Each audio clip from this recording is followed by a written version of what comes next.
I'll tell you, when I was asked to do this, I wasn't quite sure what we were getting into, or I was getting into, and when Adam told me that we can hook you up with a senior, it's kind of like Big Brothers Big Sisters, sort of. We can hook you up with a senior, or you can think of somebody that you know, and so I got thinking of all the seniors I know and interesting people, because I know quite a few, but I got to tell you, Vic, you were not the first choice, I'm sorry. Story of my life. But I did think then, I got to have somebody who hasn't got a problem being on a stage and being in front of people and has no problem talking. Vic Gibbons. So when I called Vic and I told him what was going on, he said, hey, this sounds great, but we've got to have George with us. And I know George has no trouble talking in front of people. So there you go. So I thought this is going to be great. We did meet a few weeks ago and went over a few things, but just backstage, I don't know what's going to happen here. But I have to say, though, that I really admire these two men. They have known each other for quite a while. They have been friends for a long, long time, and I think that anything that I've learned from the two of them is that friendship is really important. It's important to them, and I think that's why they're still smiling today and so active today, is because they have great friendships with each other. And I know there's another gentleman in the crowd this evening who has known them for a long time as well. So there's one thing that you can take away tonight, and I hope that shows as we go through this. Vic is originally from Montreal, and you have I want you to tell a story about your first My grandmother? professional work as an artist. Well, at the age of 10, my grandmother was an artist, kind of, so, you know, she had a ladies group, and she said, Vic, I'm going to give you this little paint kit, you know, like the ones that the school kids have. And I want you to do 12 little, like Christmas cards, and we'll sell them, or you can, at the next ladies' meeting for 10 cents a piece. So I did 12 cards, and I got 10 cents a piece. That's before GST, PST. So $1.20. $1.20. First professional job. Yeah, and I bought those little, the nigger babies. Okay. Did you always know you wanted to be an artist? Oh, well, it's hard to say at that age, you know. But you always loved to draw. Well, after I got in school, that's all I did, right? Till they kicked me out of school.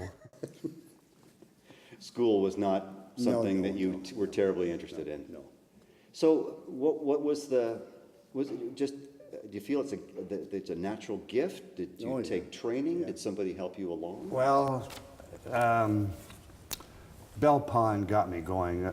George's parents had a pool table, so we gathered there a little bit. Now, I'm a little bit older than the rest of the crew, so I was doodling with pencils. Like I always copied that Norman Rockwell. I love those covers. And she said, well, let's have a look at them. So I brought them in one day, and she said, Vic, I want you to enter in the fair. Well, I said, Belle, I'm not old enough. She says, well, you're tall enough. Now, they were in charge of the fair anyway, right? Right.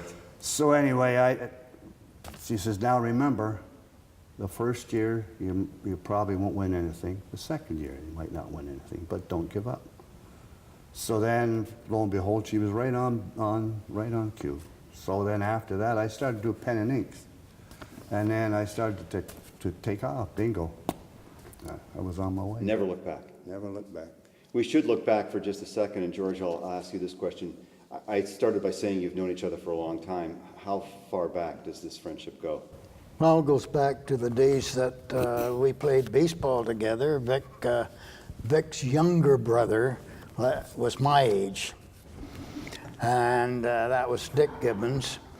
Dick and I played baseball, and I see a couple other guys out there today, Doug McDonald and Bobby Cross, that played ball with us too. So we played sports, and we played some hockey together. And Vic and Dick were just around all the time. So we got to be great friends. We got married. Not to each other. No, I not want to to each clarify other. that. No. But once we got married, then our wives were good friends, and we just kept being friends. You're the photographer of this. Well, we're going to get to the partnership. We see a piece here, but you're the photographer of this partnership. And how did you develop the passion for photography? My dad loved photography. My dad liked to travel. We weren't very well to do in those days, so our traveling took us to Jarvis and to Nanticoke and along the shores of Lake Erie, but he would take a lot of pictures and he liked to develop them himself, so we had a little dark room in the house, and it just became a natural. I got to like photography. In high school, I would take pictures of the choir and the people, and then I'd sell them for 10 cents a piece. And Do you remember your first camera? my first camera was, the first one that I actually owned was a Kodak Retina, which was a rangefinder camera. But I would use my dad's camera before then. He had a Kodak, I can't remember the name of it, but you pulled it out and it came out, I don't even remember the name, but. So that was the seed to this hobby. Yep. And like Vic, you also put your photos in competition.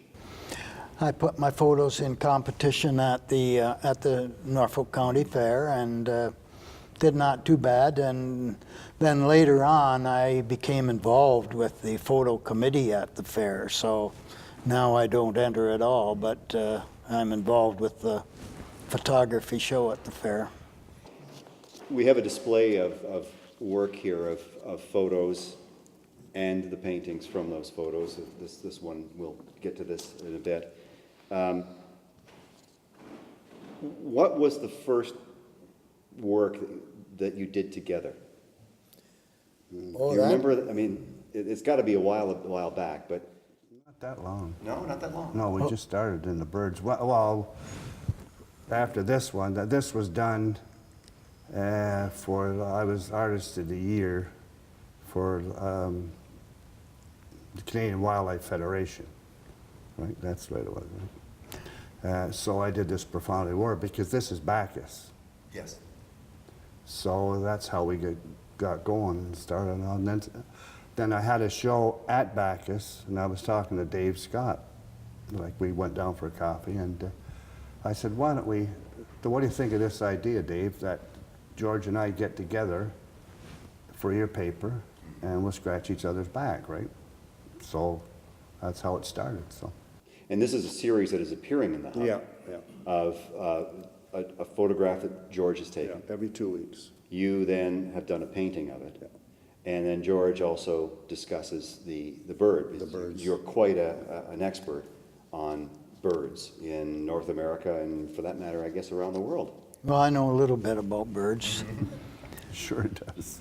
But if you want to, like if we're looking at this particular painting, this is of a prothonotary warbler. And what really impresses me with this painting is the fact that the photograph, which you can see at the top, is only of the bird at the nest hole. And today there's probably only 20 prothonotary warblers, 20 pairs that nest in Ontario. It's a very, very rare bird in Ontario. It's not a rare bird in North America, but it's a rare bird in Canada, in Ontario. But a few do nest in Bacchus Woods. And Vic has taken that painting and he has placed the bird in a setting that is so real, so like a place where these birds have been known to nest in Bacchus Woods with a wetland here and a button bush over here. And it's just uncanny how he came up with that particular painting just off of a photograph that's only the bird at the nest hole. And then I added the worm just to give it a little life, Right. just to give it. Bringing the bacon home, basically. Bringing the bacon home. Absolutely. The work is incredible. Thank you. Again, the series is appearing in the Hub. Yeah. How many weeks so far? It's been about 6 or 7. Yeah, it's been going for about 2 months now, and there's one painting every 2 weeks. Do you see any end to it? Well, he's got about 100 yet. We'll have enough for well over a year, that's for sure. Wonderful. I admire that you two have been friends for so long, that now the hobby and the career as an artist, the two of you guys have come together to create this beautiful work. Others there are over here in the hall as well. And we can read about it, know about it, and really two experts in different fields who are still great pals. It's really wonderful, and to know that it's been years and years and years. Congratulations. Thank you. I don't want to guess how many years. Too many. A few more anyway. Well, ladies and gentlemen, that's the formal part. Does anybody have questions for either George or Vic? Fire away. Don't be chicken, come on. Okay. Tell us a bit about when you went to Buckhorn. Well, you have to know clicks to get into these shows, right? That's the way the art world is. Like, you just don't go. Now, I was printing down in Toronto at Prolift. Now, Ed Matthews, now he's a promoter for Michael Dumas. Now, so he was printing one of Michael's pieces the same day, and he said, Vic Gibbons, I'd like you to take you out for lunch. I said, okay, let's go. So anyway, we got talking. He said, do you do anything besides, like I was doing a wolf at the Winter Watch. And he said, do you do people? I said, sure, I'll do anything you want. Why you asked me this? He says, because I run, it's a 100 artist invitation only at Buckhorn. Have you ever heard? I said, I don't know where Buckhorn is, or Peterborough, or like I've never been. So he said, well, I'd like you to do one. Now, Michael doesn't do people. So there's one more cover for Anglers and Hunter magazine. That was in 1982. He said, if you can do one for me of a hunter holding a gun on a fence or something. So I got Claire Smith from the Board of Works. He's got a beard, and that was the last cover ever for that magazine. And he said, you're invited to Buckhorn. And that was a 100 artist invitation. So I was there 20 years. Now, the first couple of years, I always thought artists were friends. But once, like, I always loaded the truck up, my old truck up, organized, and I always had a tape gun, so after I started to click, well, my tape gun was going pretty good for, say, 4 years later, and the other artists would come running around to see what was selling. So I used to take a lawyer to do my bookwork, because I was lousy at bookwork. And it just clicked. And then we end up with about 4 friends that we stayed with for 20 years. Like, the rest don't know you anymore. That's the way it works. But that's the whole art world. Like, it's a business. Like, everybody else has this in other businesses too. So art world, it's no different. You're in competition with In competition. those 100 artists. And I paid my dues. I was up against Bateman and Lombars and all those Lotes and all those guys, but I stayed. Now they're pretty well done now, because the art world is gone. Something that we didn't get to, that I'll ask now. You weren't an artist full time. No, I was a lineman You were on the hydro for 20 years. Yeah. So I did probably 75 shows, like with the group of 100 in Toronto. I would go Waymarsh, up at Barrie, up at sign posters in the visitor center in Algonquin Park, and Well, what was the thing that pushed you to say, I'm gonna do this full time? I'm gonna, Because I hated climbing poles.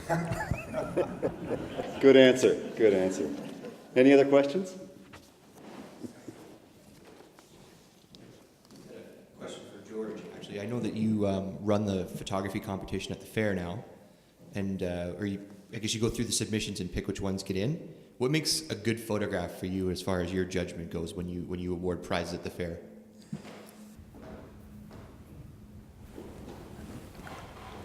A good photograph is very similar to a good work of art. It's got to be a simple thing with a central theme, and your eye has to go to the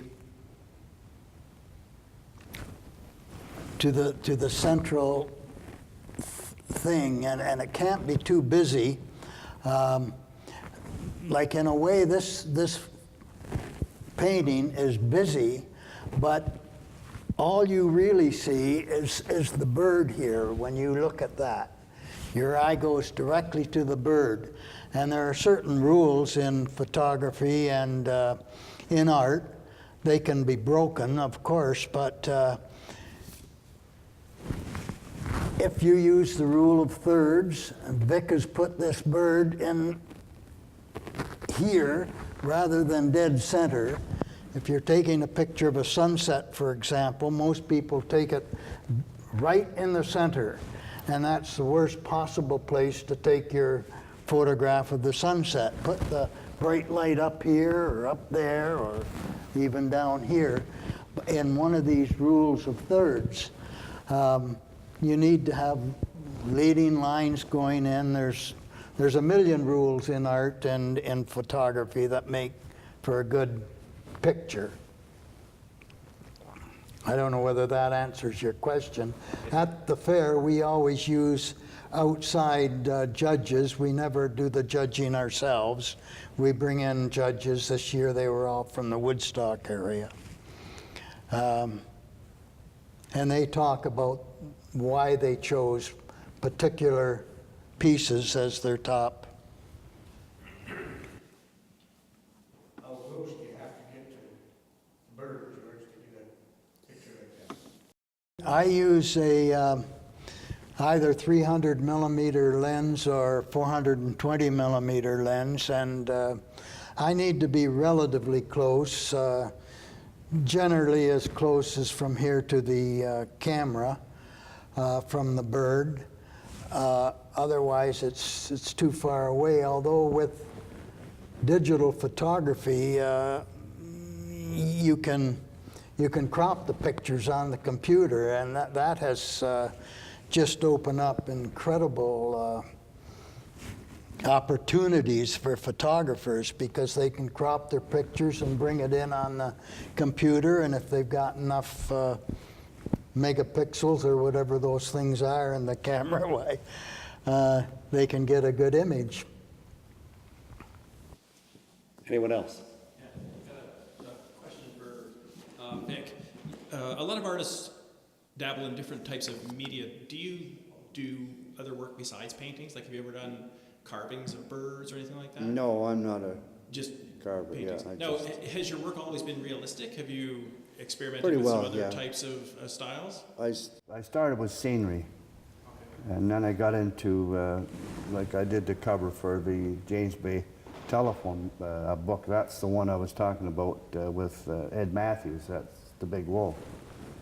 So that's how I got kind of going into the wildlife, wolves, and then George got me going with the birds. But if you see over here on this platform, you can see the birds, the photo on the top and the original underneath each one of those. How I can change, because some of the pictures that George gives me are like the bird's beautiful, but the scenery's rotten, right? Thanks a lot. Well, that he's saying exactly true. George's got his eye on the bird, not what the bird's doing or where the... Anybody else have a question? It's a wonder Mary Ann doesn't have anything. She used to work for me for 9 years. thanks very much for coming out this evening and getting to know these two guys a little bit better. You'll certainly never know them as well as they've known each other since teenagers. Could I tell one more story? You can, Vic, please. All right. Is it about George? No, Oh, okay. it's about a goat. Okay. Anyway, when we moved from Quebec up here, and we lived in a little, out on the hillcrest there, we had a barn. Well, my mother come home one day with this damn little goat, like a billy goat. I said, "Mom, what tarnation you bringing that damn thing home for?" Because I like goat. Well, goats grow up. Now, we had a little barn which we made a little fence for the goat. Now the goat grew up, and of course George and the boys, Bobby Cross, they come out, and of course they'd tease the goat. I think we're didn't, but goats. they did. And he got big and he got ugly. So now I wanted to be an artist, so I took, the famous artist course.